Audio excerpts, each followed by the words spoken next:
आज हम बात करने वाले हैं ब्लैक होल के बारे में। बिना किसी को सवाल पूछे हम ये कह सकते हैं कि ब्लैक होल इस ब्रह्मांड में मौजूद है और ये यूनिवर्स हमारी गैलेक्सी से कई अजीब जगहों में से एक है। ब्लैक होल को हम सिंपल भाषा में कहें तो ये स्पेस की एक ऐसी जगह है जहाँ पर ग्रेविटी इतनी स्ट्रॉन्ग होती है जहाँ पर कोई भी चीज़ इससे बच नहीं सकती। यहाँ तक प्रकाश भी नहीं, प्रकाश को भी अपने अंदर समा लेता है ब्लैक होल।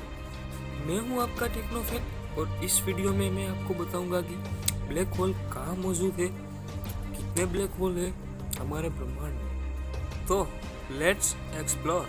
सबसे पहले मैं आपको बता देता हूँ कि anything can become a black hole. अगर मैं मैथमेटिकली बात करूँ तो कोई भी ऑब्जेक्ट ब्लैक होल बन सकता है। किसी भी पदार्थ की डेंसिटी यानी कि घनत्व जितना ज्यादा रहेगा इतनी ही उसकी ग्रेविटी गुरुत्वाकर्षण शक्ति उतनी ही ज्यादा होगी। देखिए, ब्लैक होल एक डेंस ऑब्जेक्ट है जिसको घनत्व इससे चलते ग्रेविटी इतना ज्यादा रहता है कि लाइट को भी अपनी तरफ खींच लेती है और लाइट इस यूनिवर्स की सबसे उच्चतम हाईएस्ट ग्रेविटी ट्रैवल करती है। तो ब्लैक होल से लाइट बचकर नहीं निकल पाती है, कोई भी चीज बचकर नहीं निकल पाएंगी।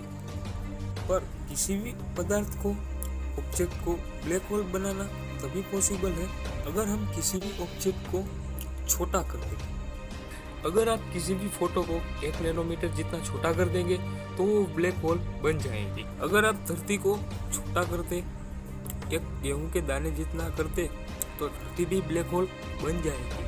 वैसे भी हमें ऐसी टेक्नोलॉजी निकालने की जरूरत भी नहीं है। फॉर्मेशन ऑफ ब्लैक होल, ऐसे बहुत सारे स्टार्स है जिसमें धरती के साइज से लाखों अरबों गुना ज्यादा होता है। जाहिर सी बात है कि उस स्टार को हम इतना छोटा कर दें कि वो धरती के साइज में आ जाए तो वो एक ब्लैक होल बन सकती है। पर बात यह है कि हमें ऐसा करने की कोई जरूरत नहीं है, ये ऑलरेडी ब्रह्मांड में होती रहती है। जब कोई तारे की डेथ होती है जिसे हम लोग सुपरनोवा कहते हैं, तब वो अपने आप ही कोलैप्स करने लगती है और उसका घनत्व बढ़ने लगता है। घटते घटते उसका साइज इतना छोटा हो जाएगा कि और उसका घनत्व और ग्रेविटी इतना ज्यादा हो जाएगा कि लाइट भी अब उससे नहीं बच सकती। वो एक टूटा हुआ तारा घटकर एक पॉइंट में कन्वर्ट हो जाएगा और घटते घटते वो ब्लैक होल में कन्वर्ट हो जाएगा। उसे साइंस की भाषा में सिंगुलैरिटी कहते हैं। मैं श्योर हूँ कि आपने कभी ना कभी तो इस नाम को सुना होगा। अब बात करते हैं इवेंट होरिजॉन की। ब्लैक होल का वो भाग, वो बाउंड्री जहाँ पर लाइट स्किप नहीं कर सकती, उसे इवेंट होरिजॉन कहते हैं। मतलब कि इवेंट होरिजॉन से लाइट बचकर नहीं जा सकती, पर उसके आगे कोई चांस नहीं होता है। ब्लैक होल को ब्लैक होल ही क्यों कहते हैं, ये आपने कभी सोचा है? क्या आपको पता है कि यहाँ से लाइट स्किप नहीं कर सकती? इसका मतलब ये नहीं है कि ब्लैक होल में लाइट नहीं होती, पर वो जो लाइट है वो आपकी आंखों तक नहीं पहुँच पाती क्योंकि ब्लैक होल से बचकर लाइट नहीं जा सकती। जब वहाँ से लाइट ही बचकर नहीं निकलेगी तो वो आपकी आंखों तक कैसे पहुँचेगी? इसीलिए हमें ब्लैक दिखती है, इसीलिए साइंस की भाषा में उसको ब्लैक होल कहते हैं। चलिए बात करते हैं black hole effect time. Black hole time को भी इफेक्ट नहीं करती है। ब्लैक होल का घनत्व इतना ज्यादा होता है कि स्पेस में टाइम भी डिस्ट्रॉय हो जाता है। जो ऑब्जेक्ट ब्लैक होल के सामने होती है वो ऑब्जेक्ट टाइम को धीरे अनुभव करता है।